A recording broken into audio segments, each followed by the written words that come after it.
10절이 되겠습니다. 내가 나의 인내의 말씀을 지켰은즉 내가 또한 너를 지키어 시험의 때를 면하게 하리니 이는 장차 온 세상에 임하여 땅에 거하는 자들을 시험할 때라. 아멘. 자, 오늘 여기 내가 나의 인내의 말씀을 지켰은즉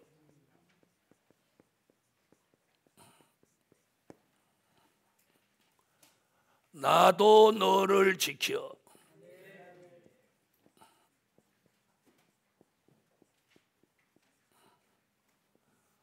시험의 때를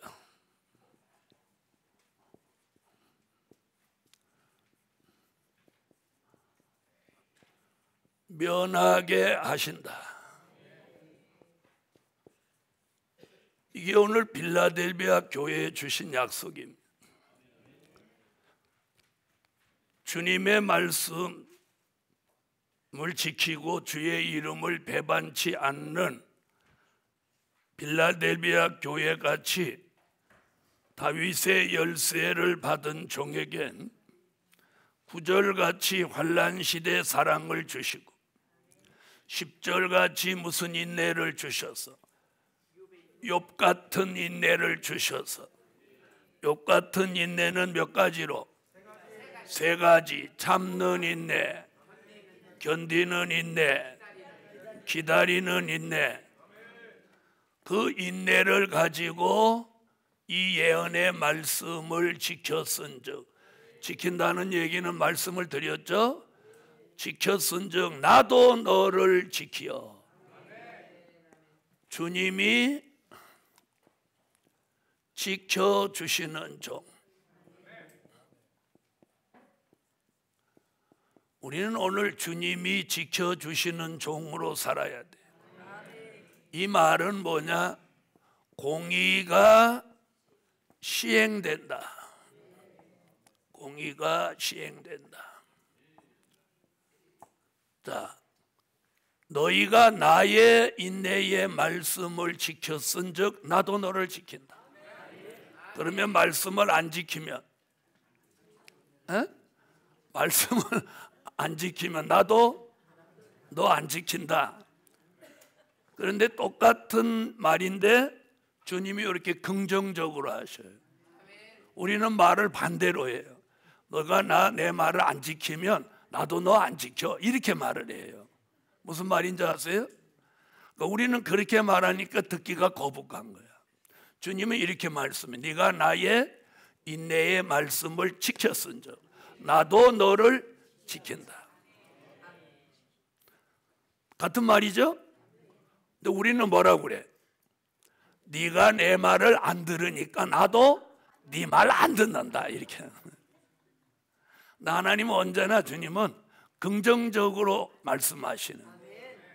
그래서 우리가 삶 속에서나 어디서나 오늘 이 주님의 말씀을 배우는 것도 중요하지만 그걸 본받는 게 더 중요해요. 같은 값이면 이쁜 사람이 말까지 이쁘게 하면 더 좋잖아. 그러지 않아도 못생겼으면서 말까지 못되게 하네. 그러면 어떻게 된 거예요? 그래서 우리가 굉장히 중요해요. 그래서 이게 뭐요? 공의가 시행되는 거예요. 공의가 시행. 자, 공의는 데살로니가후서 1장 5절로 10절에 보면 공의가 시행되는데 뭐라고 하느냐면 환난 받게 한 자에게는 환난으로 갚으시고 환난 당한 너희에게는 안식으로 갚으시는 것이 하나님의 공이다. 아멘. 여러분, 될 일의 말씀은요 공의가 시행되게 하는 말씀이에요. 아멘. 공의가 시행되는 거야. 그래서 환난 받게 한 자에게는 뭘로 갚아줘? 환난으로 갚아줘. 그러나 무단히 환난을 당한 자는 안식으로 갚아주는 것이 하나님의 공의다. 그래서 오늘 여기 내가 나의 인내의 말씀을 지켰은즉 나도 너를 지킨다.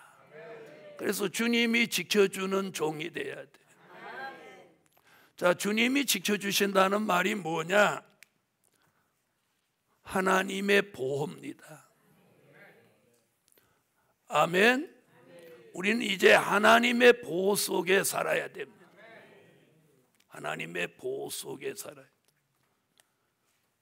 그래서 이사야 선지자가 이사야 31장 5절에 새가 날개치며 그 새끼를 보호함같이 만군의 여호와가 예루살렘을 보호할 것이라.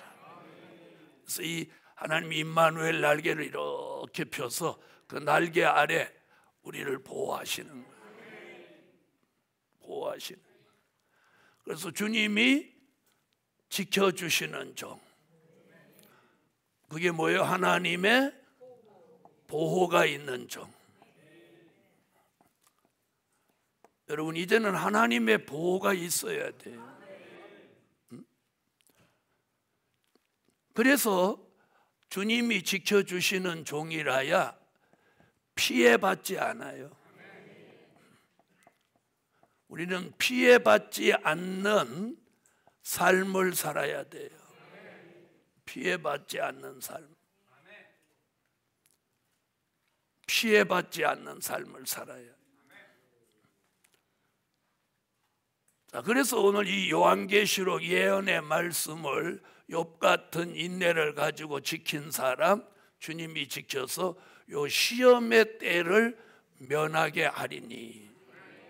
그리고 뒤에 뭐냐? 그 시험의 때를 이렇게 설명했어요. 이는 무엇에 대한 얘기예요? 시험의 때를 말하는 거예요. 이는 장차 온 세상에 임하여 땅에 거하는 자들을 시험할 때라.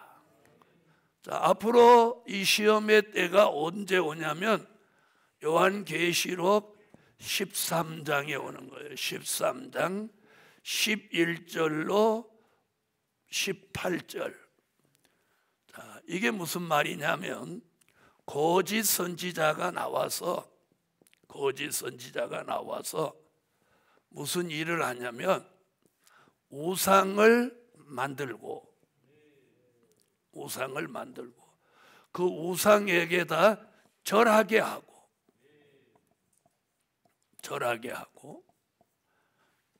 또 그 우상에게 생기를 넣어 말하게 하고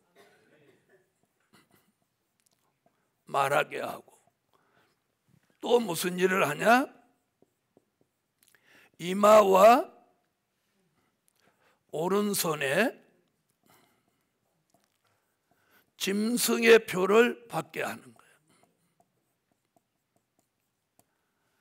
이런 시대가 앞으로 오는 거예요. 이게 요한계시록 13장 수정통치 시대를 말하는 거예요.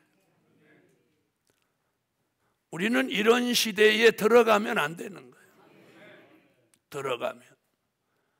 자, 이래서 앞으로 이런 시험의 때가 올 때 지금 인내로 말씀을 지킨 종을 주님이 지켜서 이 시험의 때를 면하게 한다. 상관없게 한다. 괜찮으면 아멘 하세요. 괜찮으면 아멘. 우리가 삶 속에서 가장 큰 시험이, 여러분이 살면서 어떤 시험이 제일 우리 삶 속에서 많이 오던가요? 사람이야, 사람. 여자 포함. 그 다음에 물질. 사람과 물질로 오는 시험이 우리 삶 속에 제일 많이 오는 거예요. 그 이유가 뭐냐? 눈 뜨면 사람부터 보고 만나잖아요. 가까이 있는 내 가족, 그렇죠? 멀리는 모든 사람들. 이게 끊임없이 오는 거야. 그래서 주님 가르친 기도 가운데도 뭐라고? 우리를 시험에 들게 하지 마옵시고. 자, 우리가 이 시험 들으면 사람이 벌써 어저께 은혜를 충만히 받았다가도 오늘 아침에 식당에서 시험 들으면 요 성전 들을 때 이러고 돌아. 이거 아침에 식당에서 시험 들었다는 거야. 자, 시험 드는데 시간 걸려요, 안 걸려요? 눈 깜짝할 때 시험 들죠? 눈 깜짝할 때 시험 들어. 그런데 그 시험이 풀어지는 데는 시간이 걸리죠? 걸린단 말이에요. 자, 그러면 시험이 빨리 풀어지는 혈액형이 어떤 형일까요? 주님이요?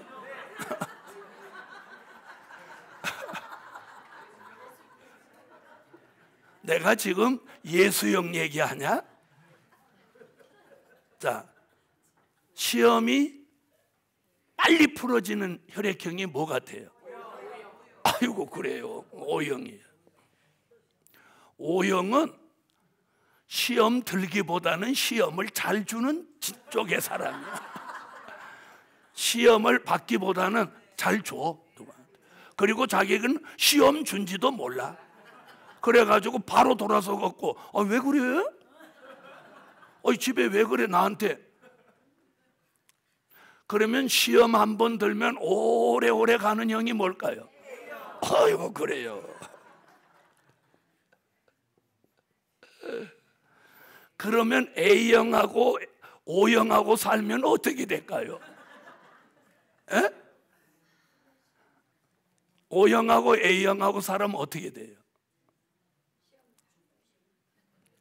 A형이 O형을 하루에도 12번 죽여. 어디로? 마음속으로. 마음속으로 O형을 12번도 더 죽여. 왜 그러냐? A형이 말하면 O형한테 못 당해. O형은 그냥 기관총을 쏴버리니까 팍 쏴버리는 거야. 그리고 화장실 갔다 와서 총 감춰놓고 내가 언제 쐈냐 이러는 거야. 그러니까 A형은 기가 막힌 거야 이게. 그래가지고 속으로 아이고 저걸 그냥 오늘 밤에 치기뿌야지 막 이런. 그러면서도 평생 못 죽이고 사는 게 A예요. 여러분, 시험은 우리에게 굉장한 영적인 타격을 가져다 줍니다. 제가 지금 무슨 얘기하려고 그러냐? 바로 그 시험 들지 않도록 주님이 지켜줘야 돼요. 그래서 앞으로 다가오는 가장 큰 시험은 전 세계 사람이 겪는 이 시험이야. 하나님은 이걸 면하게 해준다는 거예요. 그러면 이걸 면해 주실 수 있는 전능자의 힘이라면 이 정도는 이건 아무것도 아니야. 아무것도 아니야. 여러분, 우리가 은혜가 충만할 때는 웬만한 시험 아무 생각도 안 해. 그냥 코웃음 치고 이러고 돌아서서 그냥 말아버리는 거예요. 그런데 내가 은혜가 떨어지고 기도도 안 되고 가만히 있어도 짜증이 나려고 하는데 시험을 주면 못 참는 거죠. 폭발하는 거예요. 자, 그런데 오늘 이 빌라델비아 교회는 인내로 말씀을 지키면 큰 시험의 때를 면해준다고 했으니 오늘 이 말씀과 함께 큰 시험, 작은 시험, 중간 시험까지 오늘 이기게 하소서.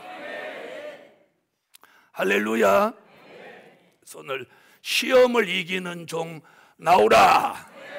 그래서 올해는 따라하세요. 올해는 사람으로 물질로 시험 들지 않게 하신다.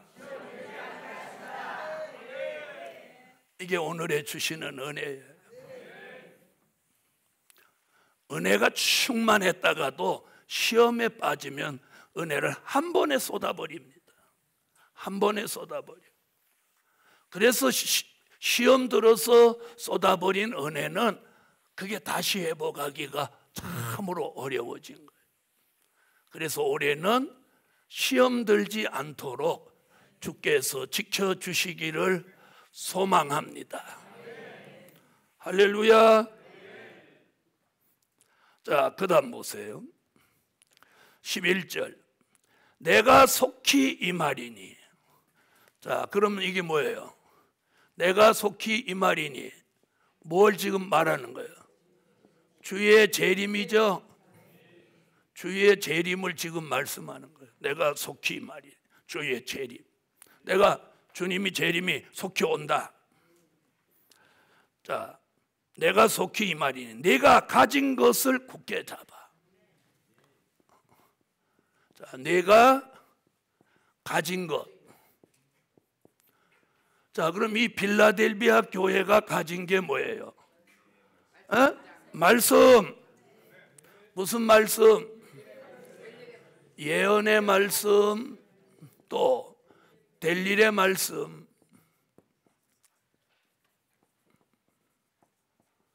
이 말씀을 어떻게 하래요? 이 말씀을 굳게 잡아. 내가 가진 게 뭐예요? 될 일의 말씀. 가진 것을 굳게 잡으라.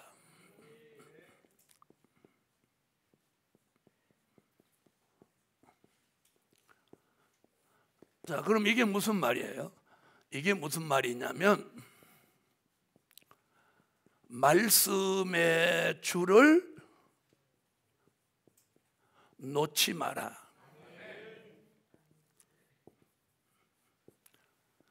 여러분, 우리가 굳게 잡으라는 건 말씀의 줄을 놓지 말라는 거예요.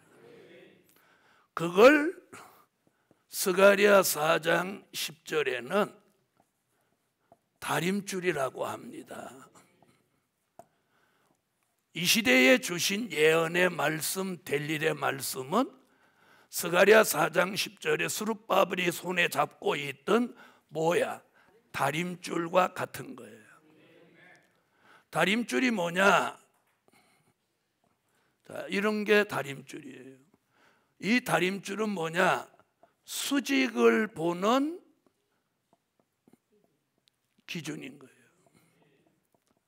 수직을 보는 기준. 아멘. 수직을 보는 기준. 자, 그럼 이 수직을 보는 기준이 뭐냐?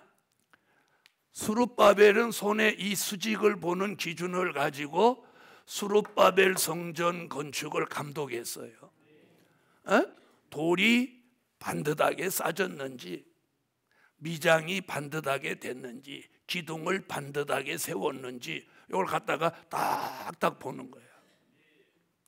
무슨 말인지 아시죠? 응? 이 시대에 우리는 어떤 기준을 가지고 살아야 되냐면 말씀의 기준을 가지고 살아요. 어떤 말씀의 기준? 될 일의 말씀의 기준. 지난 2000년 동안은 어떤 말씀으로 기준을 삼고 된 일의 말씀으로 기준을 삼았어요. 자, 한번 보세요.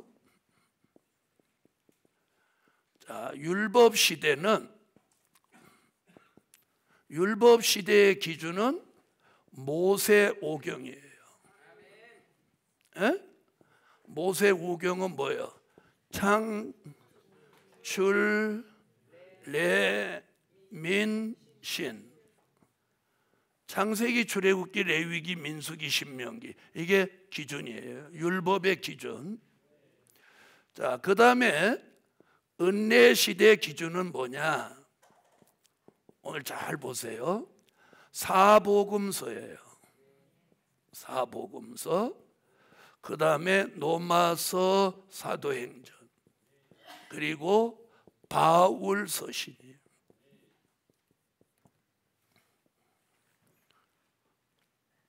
자, 그 다음에 환란 시대의 말씀의 기준은 이제 선지서와 요한계시록인 거예요.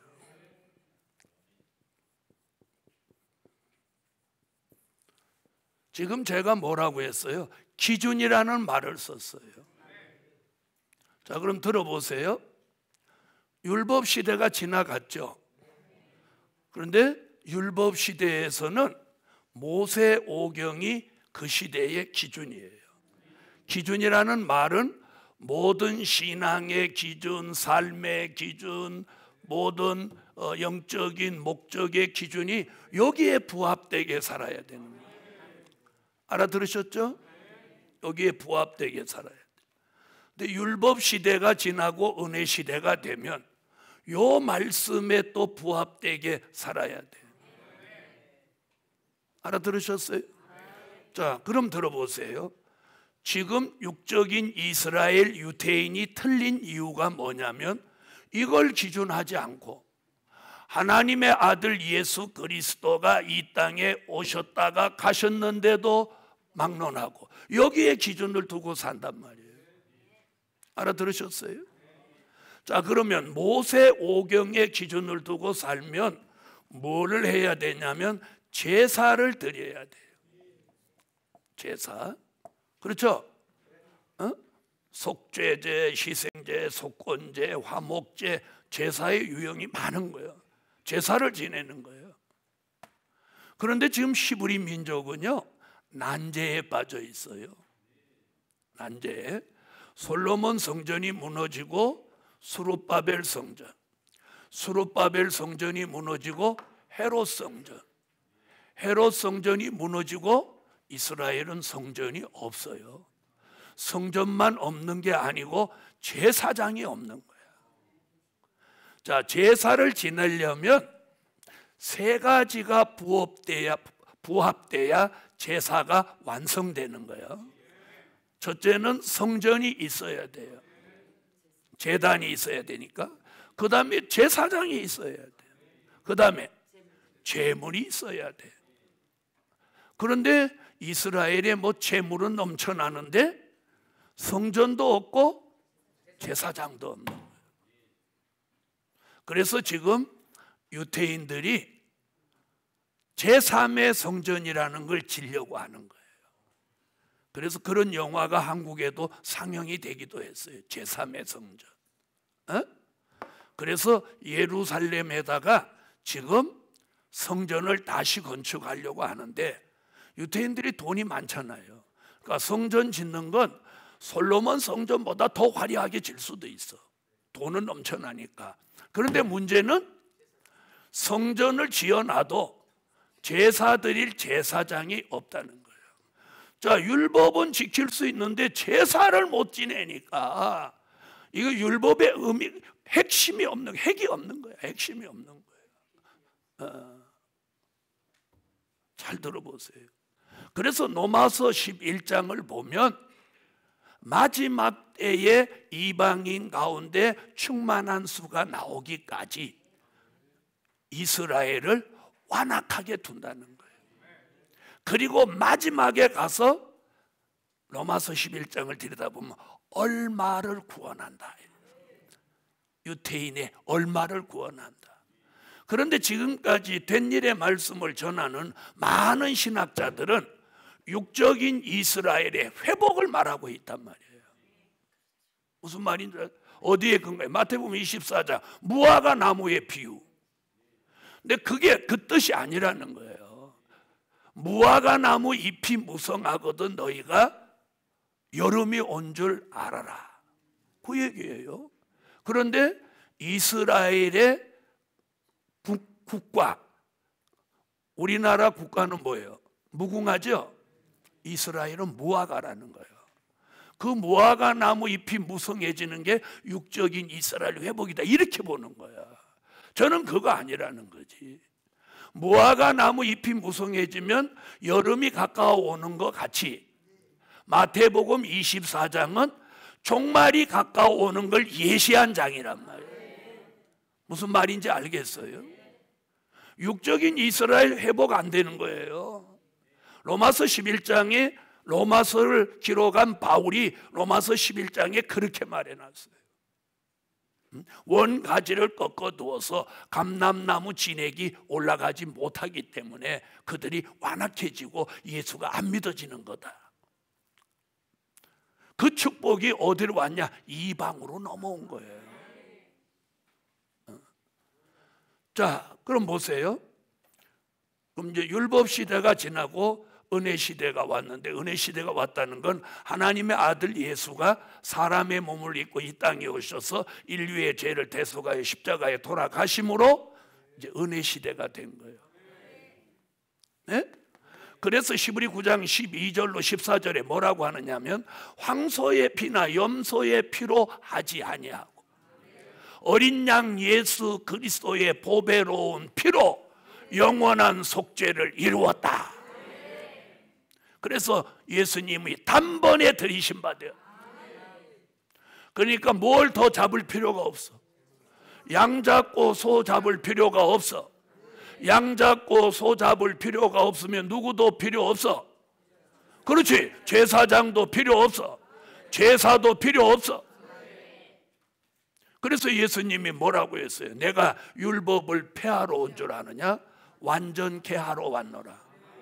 그럼 율법에서 사람이 제일 거북해 하던 게 뭐냐? 양 잡고 소 잡아서 제사 드리는 것을 말라기 1, 2, 3장에 보면 이것이 얼마나 범패스러운고 이랬단 말이에요. 그렇죠? 여러분, 자, 오늘도 우리가 여기 예배 드리니까 그냥 빈손으로 털레털레 와도 되잖아. 그죠? 그런데 율법 시대 법이면 오늘 여러분이 최소한도 뭐라도 한 마리 들고 와야 돼. 비둘기라도 한 마리 들고 와야 되고, 삶이 괜찮으면 양을 한 마리 가져오더니 더 괜찮으면 소라도 끌고 와야 돼. 그럼 나는 아침부터 그는 목을 잘라가지고 손에 피를 맞춰가지고 여기서 요와요 하고 여기다 불사 지르고 이렇게 해야 돼. 그리고 여자들은 다 저 바깥마당에 나가야 돼. 나만 여기 들어와야 돼. 여기다 방울을 차고 달랑달랑 하고 발에다 줄을 매고, 과연 이게 정말 표현 그대로 범패스럽잖아. 그렇죠? 그러니까 제사장도 그 당시 사람이니까 어떤 짓을 하냐? 자기하고 친분이 있고 이런 사람은 눈 먼 거 이런 거 갖고 와도 눈 찔끔 갖고 받아주는 거야. 그리고 자기하고 친분 없는 사람이 그런 거 하면 안 돼! 이러. 공의롭게 하지 못했다 이 말이에요. 알아들으세요? 이런 일이 그 당시 벌어진 거예요. 지금 우리 오늘 율법이 뭐 얼마나 지금 이 추운데 저 바깥에 여러분 바깥 마당에 내가 제사 끝내고 제사 다 끝냈습니다 이럴 때까지 거기 가만히 여호와여 있어야 된단 말이에요. 또 그런가 하면 저는 혼자 이걸 양 잡고 소 잡아서 불 지르면서 잘못하면 하나님이 지기 쁜단 말이야. 성전에 혼자 돌아가지고 그걸 제사를 하고 있어봐. 아이고 나는 그거 못해요. 자다가 생각해도 주의 은혜가 너무 감사한 거야. 예수님의 십자가 보혈 하나만 찾으면 양 안 잡아도 돼.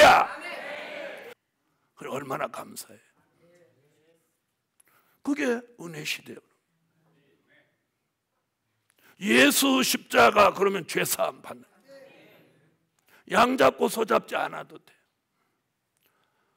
자, 이게 은혜 시대입니다. 그럼 잘 들어보세요. 이 속에 담겨져 이 안에 있는 말씀의 공통점이 뭐예요? 된 일의 말씀.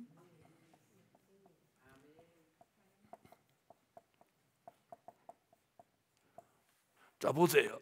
사복음서나 로마서나 사도행전이나 바울 서신이나 이 안에 있는 말씀을 조금씩 다르게 각색을 해서 전해도 근본은 뭐야?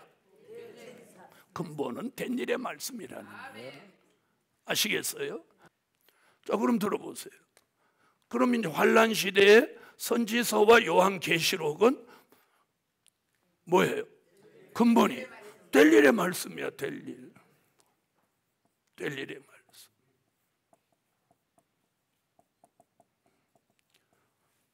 될 일에 말씀. 자, 환난 시대가 되었으니까 이 말씀이 필요하기도 하지만 우리는 미래로 가지 과거로 가지는 않아요. 그렇죠? 자, 그러니 우리는 미래를 향해 본인이 원하든 원하지 않든 가기 싫든 가는 거야. 그러면 우리에게 필요한 게 뭐예요? 될 일이야, 될 일. 될 일의 말씀이야. 그럼 이 될 일의 말씀은 어디에 기준을 두냐? 선지서와 요한계시록의 기준을 두는 거예요. 자, 그럼 들어보세요. 율법 시대가 지나면 내가 아무리 부정하려고 해도 은혜 시대일 수밖에 없어. 그렇지? 예수가 오셨어. 그런데 그 예수가 믿어지고 은혜 시대가 인정이 되는 사람이 있는가 하면 뻑뻑 율법 시대라고 우기고 제사 지내려고 하는 이스라엘 그 멍청한 것들도 있는 거야. 그렇죠? 그렇죠? 지금 내가 무슨 얘기하려고 하냐? 그러다가 어느 날 환란 시대가 됐어. 환란 시대 기준은 언제냐? 계시록 8장 7절 첫째 나팔 불고 이 땅에 공산주의가 등장하는 시점이에요. 이 땅에 무신론 공산주의가 등장하면 그때부터 환란 시대인 거예요. 그러면 그때부터 선지서와 요한계시록이 이 시대의 신앙과 삶의 기준이 돼야 돼요. 그런데 뭐라고 그래? 뻑뻑 은혜 시대라고 우기고 계시록 필요 없다는 거야. 자, 그래서 오늘 이 기준이 요것이 딱 구분이 되면 선지서와 요한계시록 될 일의 말씀의 필요성에서 한 단계 더 넘어가는 게 절대성. 따라하세요. 선지서와 요한계시록이 환란 시대에 무엇한 말씀? 필요한 말씀이다 이렇게 느껴질 때 필요성. 그 다음에 그 말씀을 깨닫고 그 말씀을 통해서 하나님의 역사를 얻게 되면 한 단계 더 업그레이드 되는 게 뭐야? 절대성인 거예요. 절대성. 아멘. 자, 유대인들 가운데서 예수님의 제자들이 나왔죠. 그렇죠? 나왔는데 그들이 율법도 알고 십자가도 알았어. 그런데 십자가 복음을 깨닫고 나니까 필요성을 느꼈죠. 그랬죠? 그리고 조금 더 은혜 가운데 들어가니까 절대성을 느낀 거야. 오순절 마가 다락방의 성령의 역사를 받고 나니까. 그렇죠? 그래서 그들이 뭘 할 수 있었어? 순교할 수 있었어. 순교할 수 있었어. 순교할 수 있었다는 건 그 사람들에게 절대성이 있었죠. 예수의 절대성. 할렐루야. 자, 그럼 보세요. 우리는 율법 시대, 은혜 시대, 환란 시대를 거치면서 지금 성경 몇 권이 다 등장하는 거예요. 66권이 다 등장하는 거예요. 알아들으셨어요? 근데 이 시점에서 유대인을 중심해 갖고는 아직도 율법 시대라고 살아가는 사람이 있고, 그죠? 은혜 시대라고 살아가는 사람이 있고, 환란 시대라고 살아가는 사람이 있어. 자, 그렇다면 우리가 사는 시대가 은혜 시대인데 환란 시대라고 억지 부리면 잘못된 거고, 그렇죠? 그런데 사실이 환란 시대라면 이 말씀이 필요하고 절대성을 가질 수밖에 없는 거예요. 없는 거예요. 자, 그럼 들어보세요. 율법 시대가 4,000년 역사를 내려왔고 은혜 시대가 2,000년 역사를 내려왔어. 이제 마지막 남은 건 환란 시대에서 주님이 다시 오시고 우리가 살고 있는 이 세상 나라가 1,000년 동안 그리스도의 왕국을 이루시려고 주님이 다시 오시는 거예요. 그런데 문제는 주님이 안 오신다고 하는 사람까지 나왔어. 그러면 주님을 안 오신다, 아유 안 오셔 이제, 이러면 어떤 문제가 생기냐? 성경 그 자체를 부정하는 거예요. 사도행전 1장 11절 뭐라고 했어? 너희 가운데 올리우신 이 예수는 가심을 본 그대로 오신다. 그러면 사도행전 1장에 예수님이 영으로 가셨나요? 부활하신 몸을 가지고 가셨나요? 그래서 마태복음 28장 1절로 6절에 보면 마리아에게 천사가 뭐라고 그랬어요? 뭐라고 그랬어요? 마리아야, 그가 말씀하시던 대로 그가 살아나셨느니라. 네가 와서 여기를 보라. 빈 무덤. 아멘. 자, 도마에게 예수님 뭐라고 했어요? 영은 살과 뼈가 없거니와 나는 있느니라. 떡을 가져와라 잡수셨어요. 그렇지만 신이며 부활한 몸이니까 시공간의 지배를 안 받아. 그리고 40일 동안 부활하신 후 40일 동안 모든 사람들에게 다 보이시고, 그리고 감람산에서 예수님이 많은 사람이 500의 형제가 보는 가운데 올라가시는 거예요. 그때 그 사람들이 가만히 뭐 닭전 뜬 게 지붕 쳐다보는 식으로 주님이 이렇게 하니까 구름이 싹 가리고, 그래도 계속 이렇게 하니까 천사가 뭐라고 그래요? 너희 가운데 올리우신 이 예수는 가심을 본 그대로 다시 오신다. 그러면 예수 안 오신다고 그러면 이걸 안 믿는 거죠. 안 믿는 거죠. 자, 영으로 오신다는 사람은 그게 바로 잘못된 거예요. 영으로 오신다고 하면 사도행전 1장 11절을 들이대는 거예요. 말씀이 기준입니다. 어떤 사람의 응답, 어떤 사람의 환상, 어떤 사람의 꿈, 어떤 사람의 계시, 이건 기준이 될 수 없어. 말씀이 기준이야. 말씀. 사도행전에 다시 오신다고 그랬어. 그래 놓고 주님 오시는 그 근본을 요한계시록에서 말씀하고 있는 거예요. 요한계시록 11장 12절에서 주님이 공중에 오시는 거예요. 바로 될 일의 말씀이 뭐냐? 다가오는 미래를 될 일의 말씀을 통해서 미리 내다보고 준비하라는 거예요. 자, 그래서 된 일의 말씀은 뭐라고 정의를 내려드렸죠? 된 일의 말씀. 자, 된 일의 말씀은 과거에 있었던 사실을 가감 없이 기록해 놓은 말씀이에요. 될 일의 말씀은 미래에 있게 될 사실을 가감 없이 기록해 놓은 말씀이에요. 그럼 우리가 될 일의 말씀, 된 일의 말씀을 통해서는 과거를 돌아보고, 될 일의 말씀을 통해서는 미래를 내다보는 거예요. 그렇죠? 그럼 잘 들어보세요. 만약에 우리 가운데 선지서와 요한계시록 될 일의 말씀을 통달한 사람이 있다면 그 사람은 미래를 정확하게 내다볼 수 있나요? 없나요? 바로 그거예요. 오늘 여기 모이신 분들이 그런 안목을 가지라는 거예요. 그런 안목. 아멘? 자, 보세요. 이런 안목을 가진 사람이 있어요. 그 사람이 땅만 사서 건물을 지면 대박이 나.